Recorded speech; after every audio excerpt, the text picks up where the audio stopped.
including anxiety disorder, social anxiety, PTSD, major depressive disorder, and HTAG. Dude, that's a cocktail in the brain, man. Hey, ladies and gentlemen, it seems that I have another story about the D-trans situation. It keeps happening a lot, but something I called out, people are gonna sue because it's like a groomer. Leading question. You guide the person in a direction so they can do something, but later they might regret it. The problem is somebody earned some money and you did not, but you are a lifetime customer to the hospital that might have done this to you, depending what they did to your body. She is lucky they only removed her breast. But let's go to the story. Sometimes in the shower, I realize they're gone. I just have these scars. Camille Cafiel, 32, has her healthy breast removed in 2020 to align with her non-binary gender identity. Beautiful. She says her doctors approved the surgery after 2 Zoom meetings. Yikes. Breezing past a whole host of mental issues. Now that Camille is in a better place mentally, she realizes her surgery was a mistake. So 2.5 years later, she's suing for social worker, therapists, and gender clinics they work for. Brave Space Oregon and Quest Center for Integrative Health seeking up to $850,000 in damages. That's a lot of damages. As a child, Camille never gave her gender identity a thought. But when her best friend was raped by a relative in 6th grade, she said she became acutely aware of her femininity.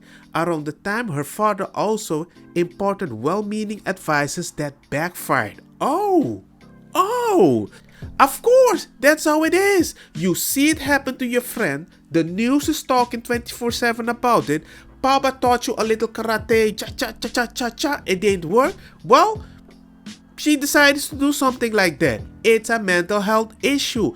There are girls that want to identify as a man because it's freaking safe. Now, not all of them, of course, but nobody takes that in consideration because they only needed 2 Zoom calls to have fun with your body. Snippity snip, yay, another customer for the day. And that is him, previously. From that point on, she began dressing more androgynously. What the heck? I didn't want to highlight my curves. I had a lot of discomfort around my breast and hips. But the idea that she might not actually be a woman didn't occur to Camille until she enrolled at Portland State University. Oh my god, universities. I'm not sending my kids to you place now. Where she minored in gender studies. Surprise, mother. Popolagi neck, man. And she introduced the alternative views about sex and gender. By the time she reached her mid-20s, it took time. You guys had time to work on her brain. She embraced the non-binary label and used she/they pronouns. All the while, she struggled with a slew of mental health issues. Oh my god. Including anxiety disorder, social anxiety, PTSD, major depressive disorder, and HTAG. Dude, that's a cocktail in the brain, man. And you guys of course you didn't see it. You had 2 Zoom calls. In the depths of the pandemic in 2020, Camille, then 30, was still struggling and thought gender-neutral top surgery could ease her mental health issue. I was so dysfunctional and I just wanted something that was going to help me. I thought I would be happier. She got a referral to a major gender clinic in Oregon where she talked to the doctors via Zoom twice. Once in May, once in July, each time for about an hour, and that was all it took. Wow, she said she never saw anyone in person before she had her breast removed on August. I know, man. People, hey, I'm happy I don't have a daughter because if I had to send my daughter to the university, dude, I'll spy on her, man. Complications were almost immediately. She said she experienced trouble swallowing and what the heck is this? Scopolamine poisoning from a patch on the back of her ear meant to treat nausea, which caused her pupils to dilate for months post-surgery. Of all the sudden, she said doctors who approved of her surgery and validated her feelings left her in the lurch. Doctors took me seriously up until surgery. You meant that? Yeah, I see that. That happened to my eye too. We can operate.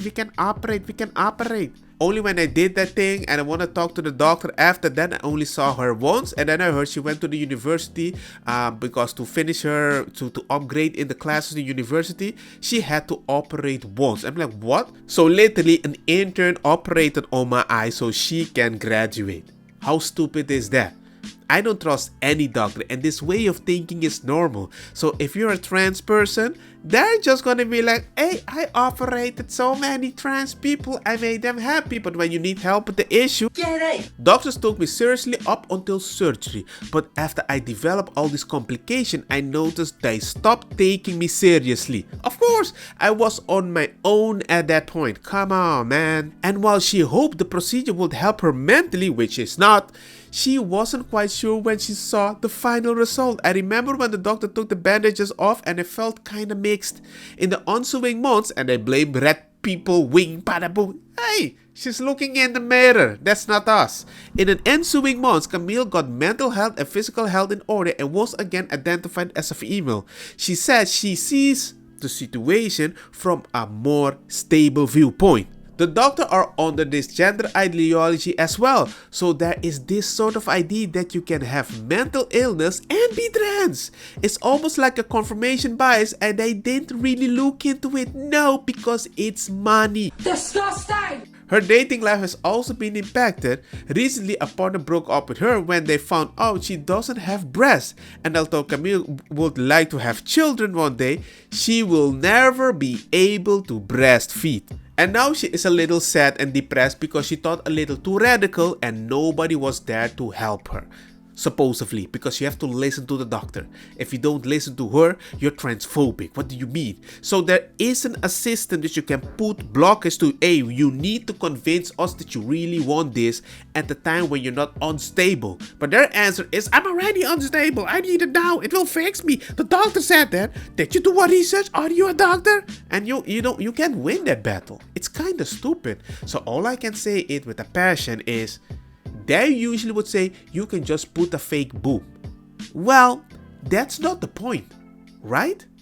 The point isn't that you just remove my boob, it doesn't work, and then I need to pay for new boob. So it's all about a company in one direction is making money, and we are not allowed to say something about it because that's transphobic. The fact that transphobic people don't exist, or people that worry that you label transphobic, this is the new normal. But as we all know, as long as you make money, there's always something that's going to advocate for you.